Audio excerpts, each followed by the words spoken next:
လေရခိုင်ကပေါ့ဗမာကသူတို့ပေါ့ဘာကျေးဇူးများရှိလို့လဲပေါ့သူတို့ရခိုင်ဒေသမှာထွက်တဲ့တယံဇာတတွေကိုပဲဗမာအစိုးရယူနေတာအဲ့လိုပြောလို့ကျမသမိုင်းမှတ်တမ်းအရာနည်းနည်းလေးပြောချင်ပါတယ်ရှင်1822ခုနှစ်ဝန်းကျင်ကဗမာကိုမကြိုက်တဲ့ရခိုင်တွေက1824ခုနှစ်အင်္ဂလိပ်ဗမာစစ်ပွဲမှာအင်္ဂလိပ်ဘက်ကနေဝင်တိုက်တဲ့ခါကျတော့စစ်တကောင်းလူမျိုးတွေကရခိုင်ပြည်နယ်အတွင်းမှာအများကြီးဝင်ရောက်နေထိုင်ပြီးတော့ရခိုင်တွေကိုနိုင်ကျင့်ဘလို့မှလုံးလို့မရဒုက္ခတွေရောက်နေတဲ့အချိန်ဗမာစစ်တပ်ကပထမအကြိမ်ကူညီပြီးတိုက်ခိုက်ပေးတယ်1950 1980ဝန်းကျင်ကာလတွေမှာမူဂျာဟစ်တွေကရခိုင်တွေကိုပြည်နယ်မှာရခိုင်ပြည်နယ်မှာတောင်းချမ်းတာဘလို့မှမနိုင်တော့ဘူးအဲ့ချိန်မှာလဲဗမာအစိုးရရခိုင်တွေရဲ့လုံခြုံရေးကိုရှေ့ရှုပြီးတော့ဒုတိယအကြိမ်မူဂျာဟစ်တွေကိုတိုက်ခိုက်ပေးခဲ့ရပါတယ်2009ခုနှစ်မှာပေါ်လာတဲ့ AA လက်နက်ကိုင်အဖွဲ့အစည်းရခိုင်ပြည်မှာပေါ်လာတော့လေ2021မှာမတ်တီတာထွေးနဲ့ဒေသခံရခိုင်လူမျိုးတွေဘေနဲ့မွတ်စလင်တွေကအနိုင်ကျင့်မှုတွေဖြစ်ပွားတဲ့အချိန်မှာလေတက်မတော်ကတာဖြည့်ရှင်းပြီးအေးအေးကလုံးဝမဖြည့်ရှင်းခဲ့ပြီးပါဘူးเนาะပြီးရင်မိုးခါမုံတိုင်းကြီးဖြစ်လာတော့အချိန်မှာလေဗမာတွေလှူဒန်းတဲ့ပစ္စည်းတွေကိုရှင်တို့စားတော့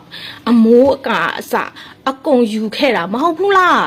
အဲ့အချိန်မှာတက်မတော်သားတွေရဲ့လာစာနည်းနည်းလေးတွေမိုးခါမုံတိုင်းအတွက်ဆိုသူတို့ခမညာလာစာတွေကနေအကုန်လုံးလူတိုင်းတက်မတော်အင်အားရှိတဲ့6သိန်းလုံးကရှင်တို့တွေကိုလှူခဲ့တာတိလားအေးမမေ့နဲ့မေ့သွားမှဆိုလို့ကျမကပြောပြအစွန်းရောက်ပြီးမပြောရဘူးနော်ပြီးလို့ရှိရင်အခုဆိုရင် ARSA ဆိုတဲ့အဖွဲ့ပေါ်ပေါက်လာပြီနိုင်ငံမတည်ငြိမ်မှုကိုအကြောင်းပြုပြီးတော့ AA ရဲ့အာဏာချဲ့ထွင်မှုကိုစောင့်ကြည့်ပြီးတော့အခုဝင်နေပြီနေမြေလူဖို့ဝင်နေပြီအနောက်တကားရဲ့ခြံစည်းရိုးကိုလေရှင်တို့ကာကွယ်မလား AA ကကာကွယ်မလားစောင့်ကြည့်လိုက်ပါဦးနော်ဘယ်သူကကာကွယ်မလဲဆိုစောင့်ကြည့်လိုက်အောင်မပြီးသေးဘူးကိုရပြီးတော့ပြောပြအောင်မယ်စုစုပေါင်းလူဦးရေတသန်းပဲရှိတယ်တသန်းကျော်ပဲရှိတယ်ပြည်နယ်က4နှစ်နီးပါးပြင်းထန်စွာတိုက်ခိုက်နေတဲ့အချိန်မှာလေရှင်တို့ဘက်ကမကြဆုံးတော့ဘူးလားဒဏ်ရာမရတော့ဘူးလားပါဝါရင်းကြားတွေမှုလို့လားစစ်တပ်ကပဲကြားတယ်စစ်တပ်ကပဲတည်တယ်စစ်တပ်ကပဲလက်နက်ချတယ်လို့သတင်းထုတ်ပြန်နေရအောင်လေဟမ်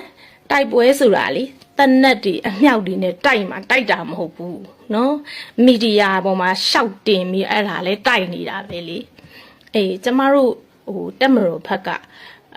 သတင်းထုတ်ပြန်